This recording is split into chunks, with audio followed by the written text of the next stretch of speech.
Good. All right. So I want to welcome everybody. My name is Sean McDermott. I am the CEO and President and CEO of Windward Consulting Group. So today we are going to be doing a webinar with our good friends at Rowe Price. And we're going to be talking about CSDM readiness and how to do that in 5 weeks. I would say 5 weeks or less, but let's stick with 5 weeks. It's a hard enough thing to do, right, Bill? But with me today, so I'm your host. A couple housekeeping things. So if you have any questions, go ahead and just raise your hand. I can see your hand. We will have some time at the end to do a Q&A session, but we'll try and keep this to about 25 minutes and get everybody kind of out of here by 1 o'clock Eastern time. So we'll leave a few minutes at the end. So put your hand up in the chat or the participant window, and I will make sure we get to you. Or in chat, you can just ask the question in the chat window. This will be available on demand later, and we also will be able to send the slides out later. So I'll give those instructions at the end. But with that, let's just go ahead and start off.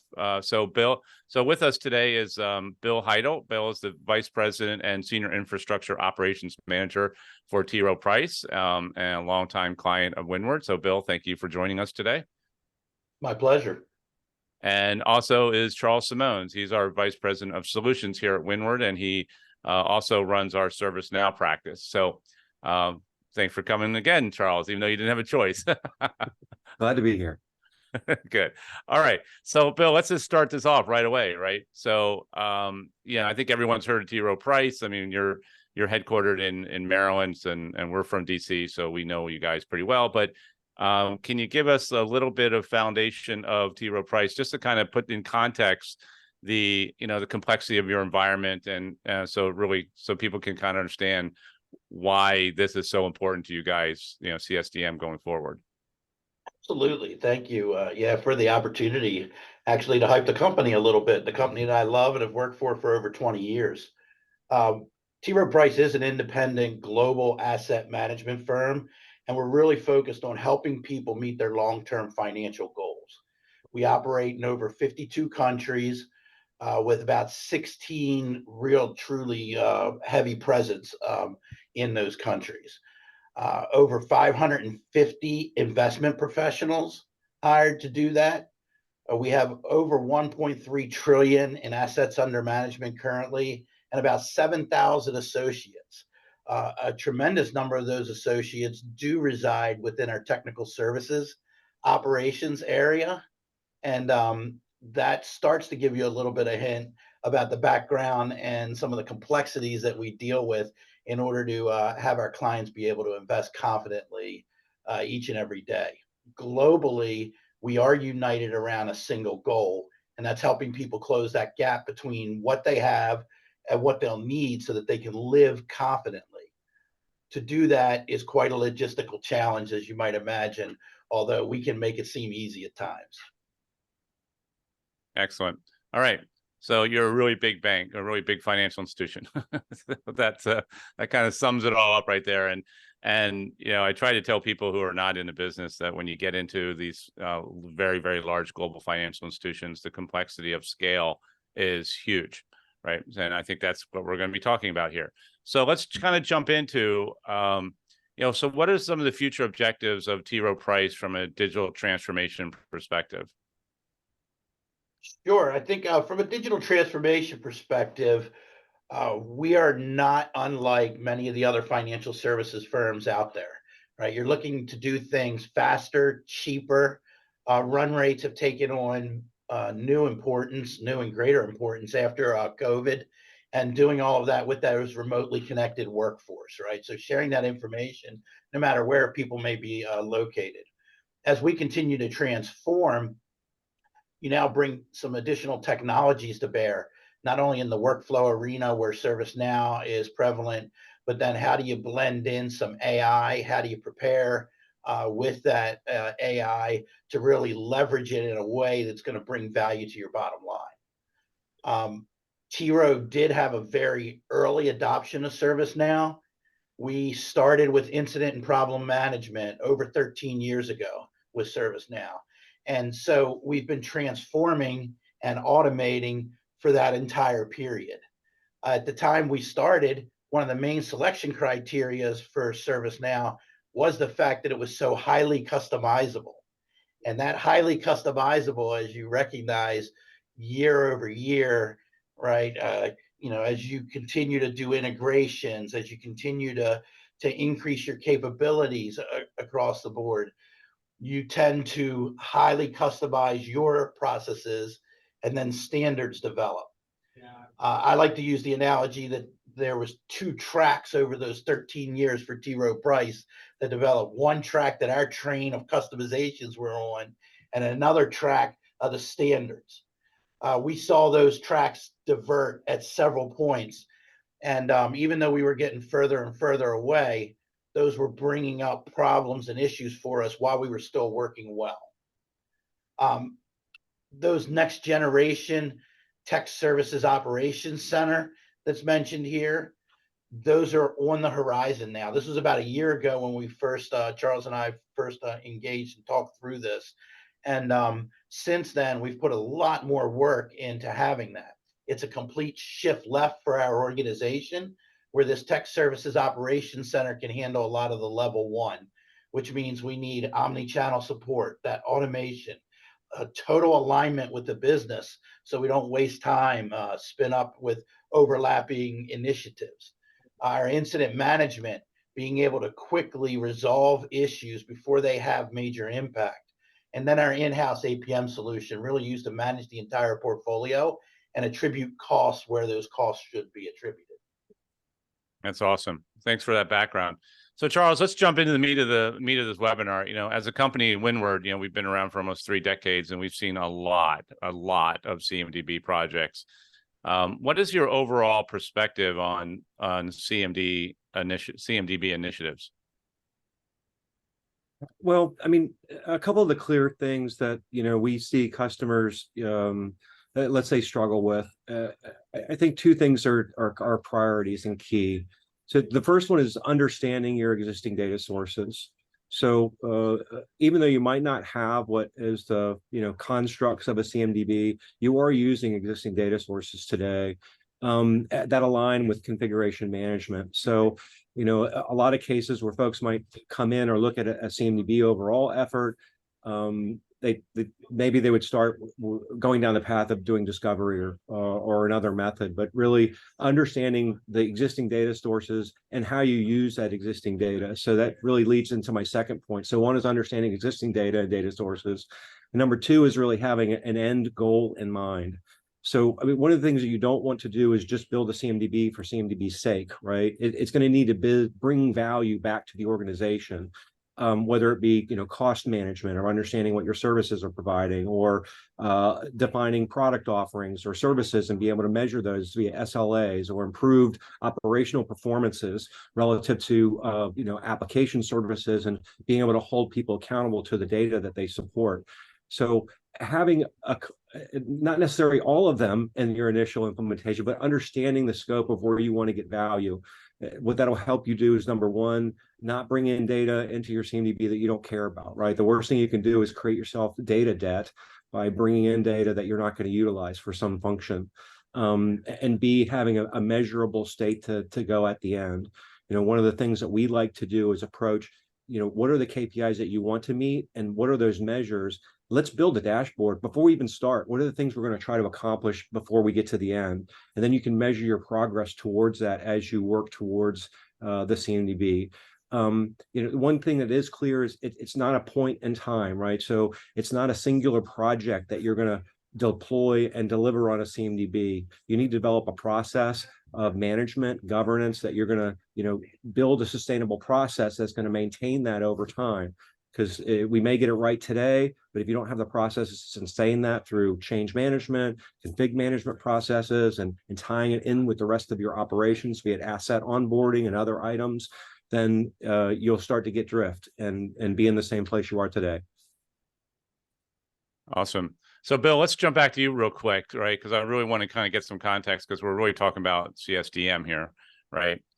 So let's talk about CSDM and what were some of your priorities and challenges when you started on this journey? Absolutely. And that's a great way to always start, right? With those problem statements and the requirements. It should come as no surprise to probably many of the people you have on the line here. If they've worked with ServiceNow at any point in time, that highly customizable piece that I mentioned was there. And everyone sets up their CSDM the way they think will best work for them, right? And it really does go back to the CMDB, as Charles was mentioning. So we had come quite a far distance with our own methodology. That left us in a quandary. Also, no surprise to people, technology tends to head off in one direction, and then you have the business head off in another direction.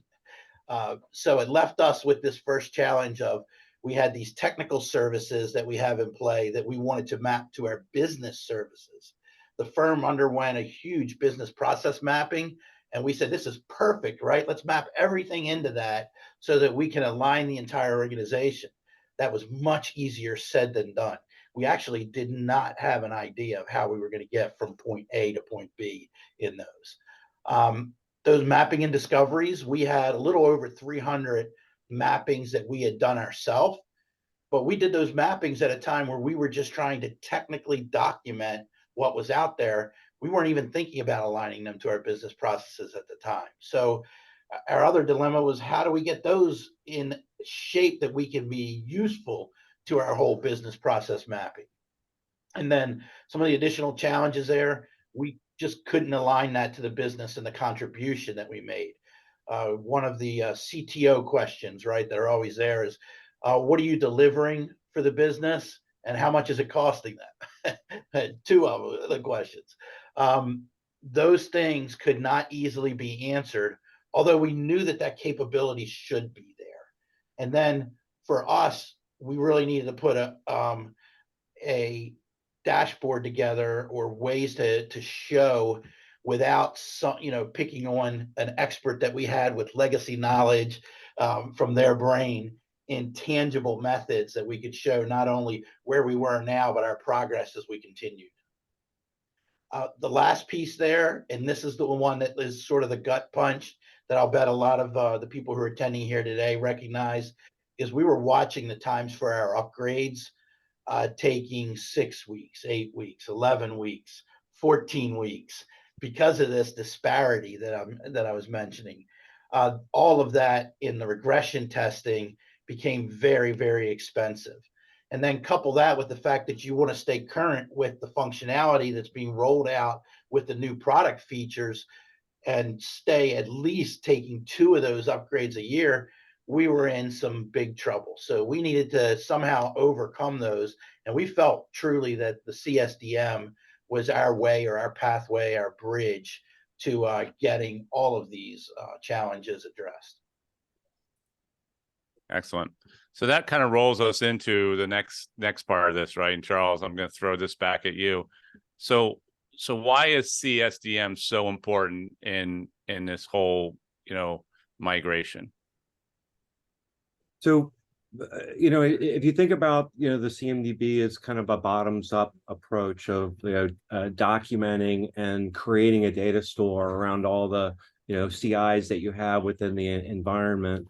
CSDM really provides you that ability to organize, right, those CIs into other constructs that are meaningful to the business. So if you look at the data model, it really, in these 4 different areas that it approaches, whether it's design, sell, build, or manage, as you're managing those services, it allows you to build these constructs of application services and business services and technical services, which I see we have a couple questions around, what's an application service and what's a service offering? Because one of the things that's clear about this is understanding how these relate to your business and your business offerings is very, very important, right? As you go to define and deploy across the platform. So CSDM really allows you to get that business level context to the data that's in your CMDB, and then be able to drive either making decisions upon that or managing costs, as I said prior. A couple of the questions that we had posted, I think the first one was, could you describe the difference between an application service and a service offering?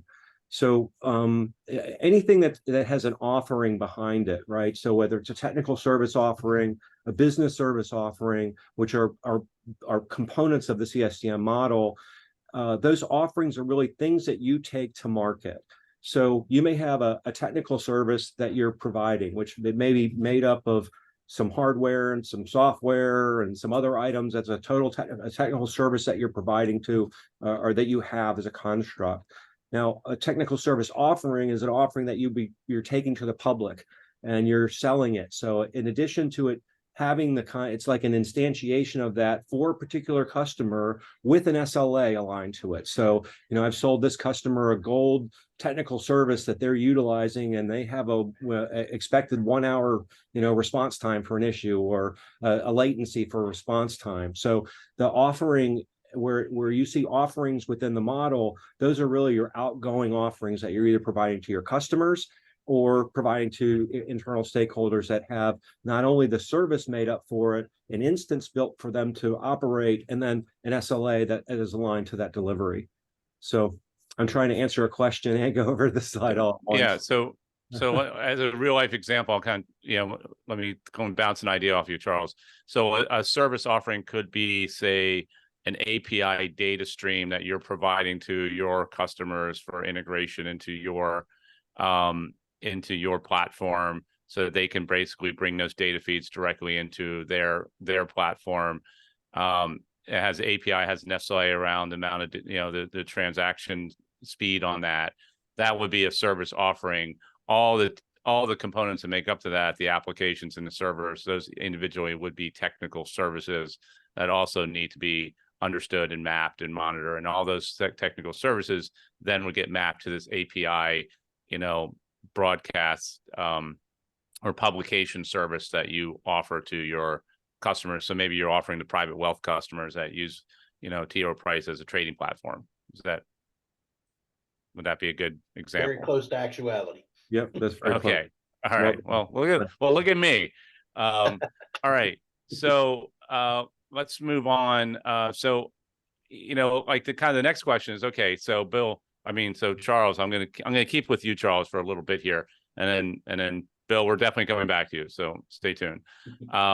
So how do we improve, Charles? How do we improve the odds of a successful migration with CSDM? Well, one of the things that's good about what ServiceNow brings to the table is they have these crawl, walk, run models really related to a lot of their application services. So if you go, look at the success centers, and you can download data there together. I'm a big proponent on you having smart customers, understanding what's out there and what's available, because you're only going to get better. But it's really around understanding what steps you need to take through, because you're not going to start off with a a service offering right to a customer. You really have to get the squares done, the foundational items. So, understanding what that crawl, walk, run approach will be, and understanding where you are today, so that you're not trying to take a leap ahead and get to some value that you're not ready for, right? Either you don't have the data, you're not organized well, or you don't have the supporting data there behind it. So again, one of the things that Windward does is follow best practice on ServiceNow, and this is just an example of a crawl, walk, run approach as it relates to CSDM. Awesome. So is there a particular engagement model that you've honed in on that makes these migrations a little bit more successful, or a lot more successful? Well, I think in relation to how we approached, the situation at T. Rowe,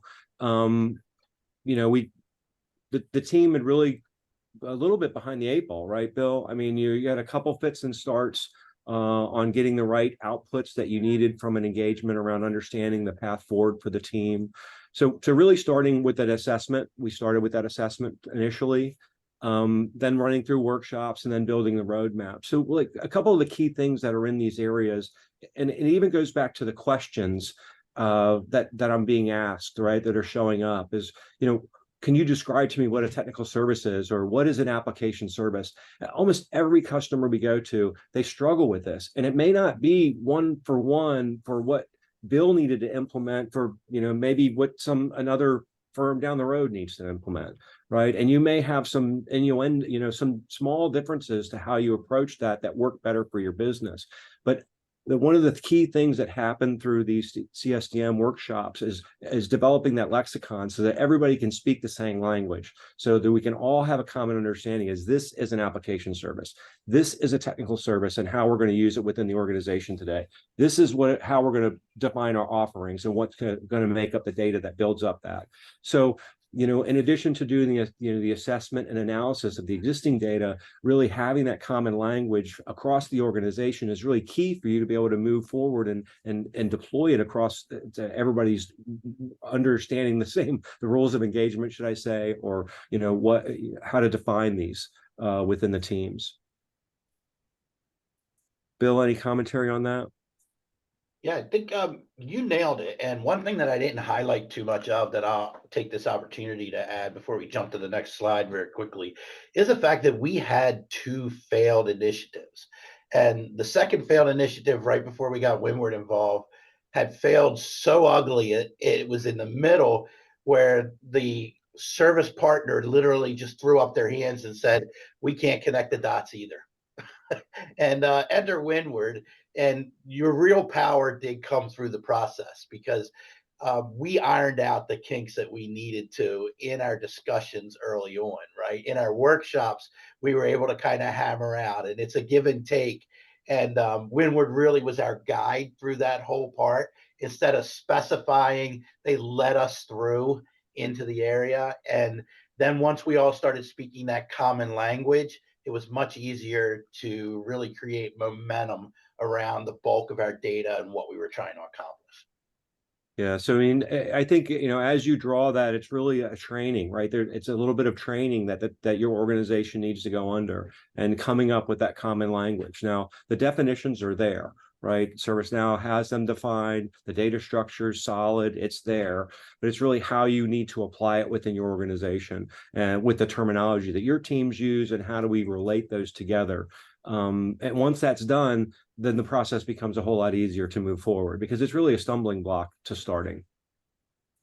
Yeah, I'll weigh in here a little bit. After all these years of at Windward, one of the biggest things. I mean, we've implemented so many different companies' products over the years, and it always comes down to the context of what the customer, what the client wants to do, and these vendors, they make products on a broad basis and they add in features and functionality on a broad basis, but everything needs to be implemented in the context of the business model of that company. And even 2 organizations that on paper look exactly the same can have very different internal contexts of what they're trying to do.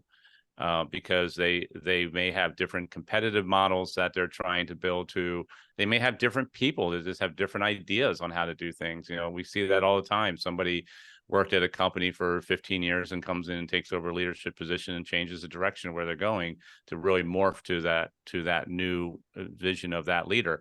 So there's lots of different ways that these contexts get developed, and the important thing is to take these platforms like ServiceNow or any other platforms. If you have things like Dynatrace and Splunk, and these are all common platforms that we see inside of our customers and we work with, that really need to be, moved along the lines of the context of the business. Now, there's definitely some businesses that really should be moving in line with best practices of the platform too, because you don't want to end up like Bill, you said back in the day, highly customizable, and you end up with really just a completely customized platform that you can't even upgrade at some point in time. So there's a give and take, and I think that's where the art comes into this, is trying to understand, okay, how do we match up the context of the business with the capabilities of the platform, and how do we get some of the organizations to move towards the platform, how do we get the platform to move towards the business, and that's where the art comes in. So I think we back to the sorry, I was just. Is there anything else you want to say about workshops and things like that? No, just kind of cutting to the end state, right? So we kind of talked about the assessment, the evaluation, the workshop material, and then really the output. So if you If you look at the outputs that we provided on I think it's the journey slide that comes up next, it's really what was the output of the effort that we put through with Bill's team, and it really quantified itself through a set of themes that we started into epics that to align this back to work. I think one more slide. And then into stories, individual stories that help get to that path. So, through our assessment time period and the work that we did, in the 5 weeks, right, with Bill's team, what we really did is set up what does that roadmap look like for them. So, we identified themes around areas of modernization, data migration, integration, and other areas that they could get value, and then broke those down into epics and stories that the Bill and his team, because they're very talented and very capable, are moving all of that forward, right? So we came in to do the work initially. We potentially were going to come back, what was it, in August or something, maybe to help with a couple of the tricky areas, but Bill's team solved those themselves. So they've really been working ahead for about 8 to 9 months now, I think, on deploying and making all the changes that align. And Bill, I'll let you comment on the outputs there and the value. Yeah, no, it's well said there, Charles, and I'm cognizant of our time goal here as well, so don't need to reiterate much of that, other than to say, once we had that structure, it truly was, like my analogy mentioned, the train track. So Windward helped set those train tracks, gave us all the guidance that we needed to really have that structure in place, and then we were able to take that and really start building that momentum that we needed to continue on. The next sort of slide shows you just quickly some of the tool sets that were delivered there as well. And the dashboard was very important to us as we continued to show progress, in a measurable way, but also then to delve down and make sure we were focusing on the right things first. Yeah, I think anything you want to say there, Charles? Yeah, I think it's well said. I mean, I really think, there's a multiple set of dashboards that come out of the box, right? There's data foundations for your CMDB. There's CMDB health, and there's other dashboards that we can help you build to align with what you're getting out of CSDM. But these are really kind of key. If you don't have these deployed today, I would recommend that you deploy them, even to see where you are currently today. But certainly, if you're under any initiatives, set some targets for yourself. Use these dashboards to drive your organization and measure your progress, because I think that's the key. Good. So let me do a quick thing because we're at time, but I'm going to extend it a little bit for Q&A. But I did want to say that if anyone wants to learn more about Rowe Price, you can just go to roweprice.com or just Google them. If you want to learn more about Windward, you can go to windward.com, windward.com, or email Charles directly, charles.semones, SEMONES @windward.com. If you want a copy of this presentation, then feel free to email me at sean@windward.com, and I'll be happy to send out a copy of this presentation.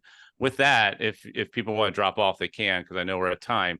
But Charles, I'd love for you to kind of talk, give a little bit of background on LaDonna's question here, because I think that's a really interesting question, especially in the context of how people put together things in the past and how they're trying, like we talked about before, the context of how they run their business with the capabilities of out of box of the platform, and how do we find that middle ground of taking things that have been designed prior to ServiceNow and CSDM, and how do we morph it? So if you could I'd love to hear your comments on that, and Bill, certainly jump in. Love to hear your comments, because I'm sure you went through that. That was your experience. Yeah, I think LaDonna, I think it's the exact use case that we worked with Bill on. I mean, his team had deployed for 2 areas. I mean, one, they had an application management system, right? Portfolio management system that you guys had developed and generated,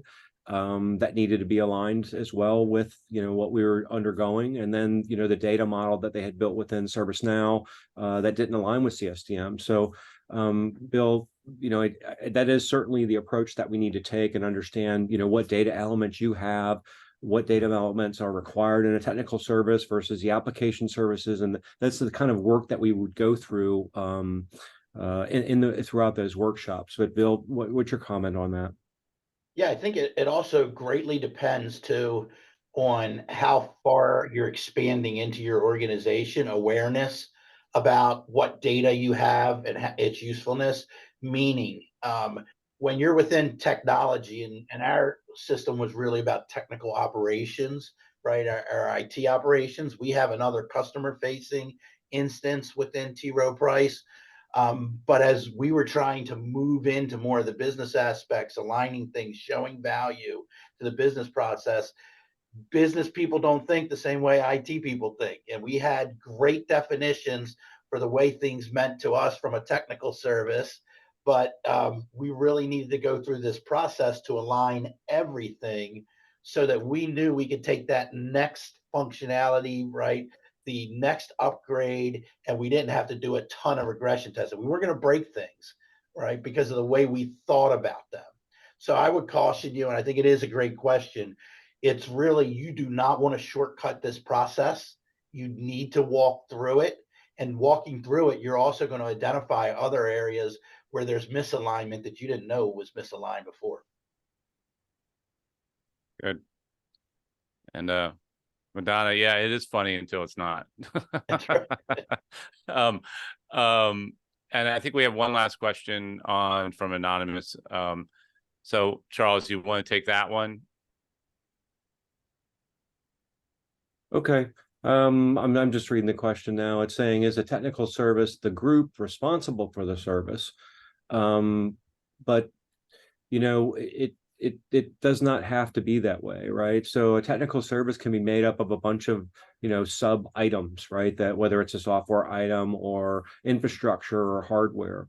And those technical services are really constructed around a capability that you're providing within the organization, as opposed to, so if you think about, there's a business capability that your business doesn't deliver. Let's say I don't know, I manufacture an item, right? So, you know, what my business service is around manufacturing, or I'm building items, right? That I'm doing that's for a business that I'm providing. But then there's the technical items that go on the back end of, you know, let's say the conveyor systems that transport the products from post-production to shipping, you know, or to packaging to shipping, right? So some of those technical services might be related to, you know, a packaging group or some other items that might be made up of, you know, people and other things that are happening on, but they're technically related of, you know, whether infrastructure and software that make them up into a capability that your organization delivers. So, you know, it's the other thing that we have to think about as opposed to just a collection of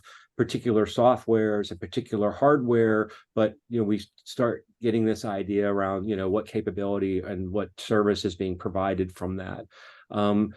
Technical services can be used as well because it's in that operations management space. So if it's important for how you want to organize your technical support teams and how your teams want to operate around the offerings that you're providing to the organization, you know, there's a reporting aspect to this versus an operational aspect to it, right? So again, as we're looking at where you want to get value, whether it's in the, you know, the bottom left of that operate place or in the CSDM model, or if it's in the, you know, go to market or CSM side of it, you know, to the go to market side, you know, we can again focus our efforts around defining those in a way that helps your organization, you know, best leverage the model to get efficiencies within the organization. And I'm not saying using the model differently, but again, how you guys need to define it in order to break down at what levels could be to align to your support organizations for some of that.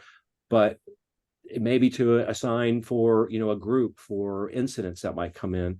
So there's multiple ways these things can be used within the construct of how you're supporting your organization. But again, understanding how those constructs are built with your team, along with them, how the model applies to you specifically, we can draw those lines for you.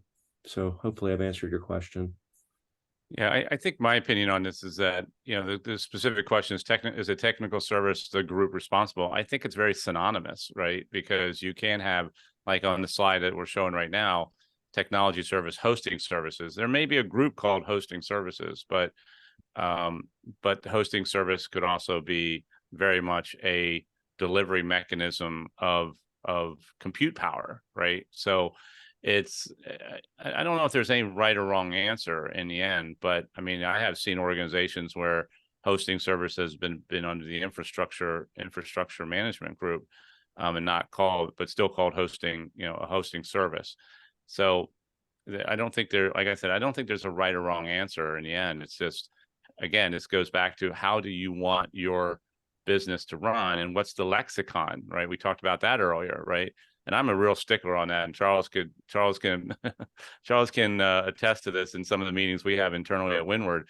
I'm a real stickler for lexicon because so much confusion gets involved when people are using terms and mean something different than what someone else is thinking. So getting onto a common lexicon is really, it's a common language. It's almost like saying, well, that doesn't really matter, but we're going to have a bunch of English speakers and French speakers in a meeting, and we're all going to have or English and British, American and British, words sound the same, but they mean very different things. So that lexicon is really super important. And I think once you get that lexicon down, then whether a technical service is a group or a particular delivery mechanism, you can make that decision for yourself. Bill, do you agree with that?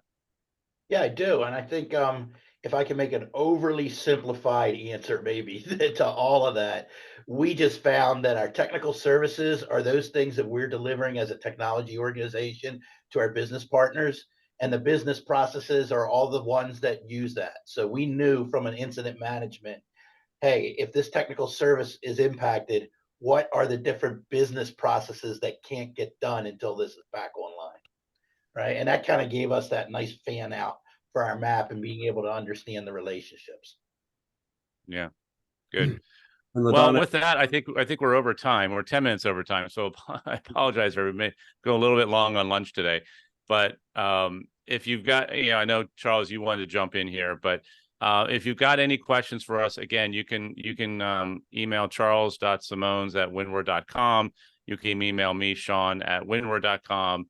We'll answer any questions for you. We've got, again, if you want the slides, we'll be happy to send those out for you. This will be on demand, so we will be sending a link out to everybody who registered, just to let you guys know that you can kind of come back and look at this. So anyways, with that, I want to thank everybody for joining and appreciate it. And we'll look forward to the next one. And we've got a whole series of these coming up over the next 3 months. And we'll definitely let everybody know what we're doing going forward. And Bill, thank you very much for your time once again. Always a pleasure. And Charles, thank you again today. All right. Take care, all. appreciate it, Bill. Bye. Bye.